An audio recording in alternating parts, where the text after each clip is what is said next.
रजनी को बचपन से ही पेंटिंग का बहुत शौक था। वो हमेशा से ही पेंटर बनना चाहती थी, पर उसके माँ और पिताजी ने उसको कभी भी इस चीज के लिए सपोर्ट नहीं किया और उसकी शादी नीरव से हो गई।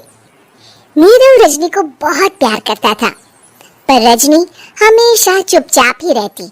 वो इस शादी से खुश नहीं थी। वो ये शादी नहीं करना चाहती थी। उसे तो हमेशा से पेंटर जो बनना था। अपने इस सपने को वो नहीं पूरा कर पाई, इसलिए वो हमेशा उदास रहती थी।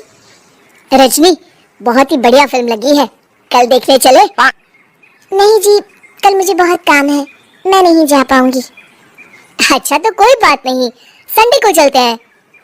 देखिए, मुझे फिल्म देखना पसंद नहीं है, आपको जाना है तो चले जाइए। नीरू को मना करके रजनी वहाँ से चली जाती है और अपने बैग को खोलकर उसमें बंद पड़े ब्रश और कलर्स को देखकर रोने लगती है। रजनी, चलो ना कहीं बाहर खाने चलते हैं, कुछ तुम्हारी पसंद का। जी मुझे नहीं जाना, मेरी तबीयत ठीक नहीं है। रजनी वहाँ से चली जाती है। नीरू को समझ नहीं आता कि रजनी उससे इतना दूर क्यों रहती है। वो जब भी उसके साथ वक्त बिताना चाहता है, रजनी कोई ना कोई बहाना बना देती है। एक दिन घर पर कोई नहीं था। रजनी घर का सारा काम जल्दी से खत्म कर लेती है। घर पर अकेले होने के कारण वो सोचती है कि वो आज पेंटिंग करेगी। वो अपने कमरे में जाकर पेंट ब्रशेस और कलर्स निकालकर जैसे ही कलर मिक्स कर रही होती है कि दरवाजे पर बेल बज जाती है। अब कौन आ गया इस वक्त? इतनी मुश्किल से तो मुझे पेंट करने का मौका मिला है। रजनी दरवाजा खोलती है तो उसकी सास अपनी सहेलियों के साथ खड़ी होती है और सब घर के अंदर आ जाते हैं। अरे बहू, सबको शरबत बनाकर पिला दे, बाहर तो बड़ी गर्मी है।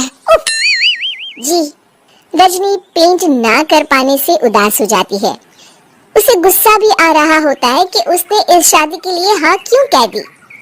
वो रसोई में जा रही होती है कि उसकी सास उसे रोकती है।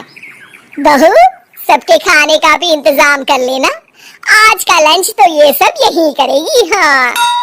रजनी बिना कुछ कहे रसोई में चली जाती है। सबके लिए खाना बनाती है। सब खाना खाते हैं और रजनी घड़ी देखती है कि ये सब कब जाएंगे ताकि वो अपनी पेंटिंग कर सके। जब शाम होती है तब सब चले जाते हैं अपने घर। अरे बहू, सब तेरे खाने की तो बहुत तारीफ कर रहे थे, सबको बहुत अच्छा लगा खाना। आपको मुझे सुबह बताना चाहिए था ना कि आपकी सहेलियां आ रही है। पता भी है कितना वक्त लगा सारा खाना बनाने में। अरे बहू, तू ऐसे कैसे बात कर रही है मुझसे? तो और कैसे बात करूं? मैं इस घर की कोई नौकरानी नहीं हूँ कि इतना काम करूंगी। रजनी अपने कमरे में जाकर दरवाजा बंद कर लेती है। शाम को जब नीरव आता है तो उसकी माँ उसे पूरी घटना के बारे में बताती है। क्या रजनी ने आपसे इस तरह बात की माँ? हाँ, और पता नहीं उसे क्या हो गया है, शाम से बाहर भी नहीं आई है।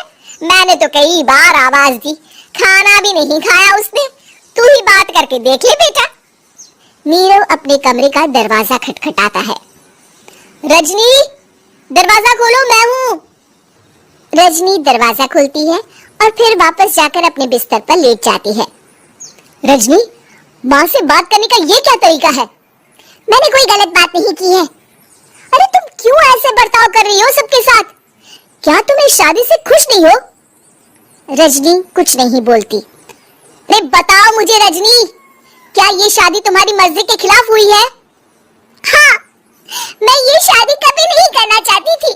तुमसे क्या, मैं किसी से भी शादी नहीं करना चाहती थी। रजनी रोने लगती है। चुप हो जाओ रजनी, बताओ मुझे, तुम क्यों नहीं करना चाहती थी शादी? रजनी बेड के नीचे से अपने पेंटिंग्स, कलर्स, ब्रश, पेपर्स निकालती है। इतने में उसकी सास भी कमरे में आ जाती है। ये देख रहे हो, ये थे मेरे सपने। मैं पेंटर बनना चाहती थी, पर माँ पापा ने कभी सपोर्ट नहीं किया और मेरी शादी करवा दी। मेरे सारे सपने टूट गए। हर वक्त बस गुस्सा आता रहता है मुझे। मैं जानती हूँ कि आप लोगों की इसमें कोई गलती नहीं है, पर मैं क्या करूँ, मुझे समझ में नहीं आता।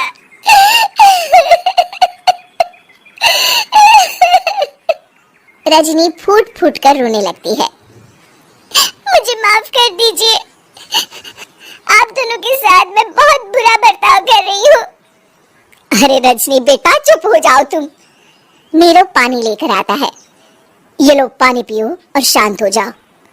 रजनी पानी पीती है और उसकी सास पेंटिंग्स देख रही होती है। अरे नीरव, हमें तो पता ही नहीं था कि हमारी बहू कलाकार है।